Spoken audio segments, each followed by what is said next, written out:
आता आध्यात्मिक दृष्टिकोनातून माहिती तर आता मला जेवढं आमच्या आजोबांनी बाबांनी सांगितलं किंवा आमच्या हालमत संप्रदायामध्ये जे चालत आलेले आहे जे धारणा आहेत त्यानुसार आम्ही सांगू शकतो. आता कंबळ आसन जे आहे, जे लोकरीपासून जे आसन आहे किंवा लोकरीचं जे वस्त्र आहे जे आमच्या देवाच्या अंगावर हे कांबळा म्हणून वापरतात.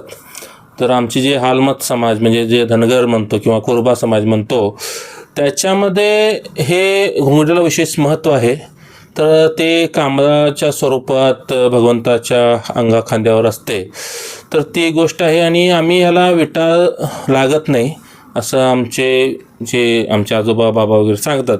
म्हणजे आज काहीही झालं तर ही जी घोंगडी आहे ही पवित्र आहे. म्हणजे ह्याला काय कुणी शिवलं, काय झालं, काय अमंगस काय कुणी शिवलं तर ते शिवणाऱ्याचं पाप आहे. पण घोंगडीला काय त्याच्यामुळे काय घोंगडीला विटा येत नाही. घोंगडी ही पवित्रच आहे.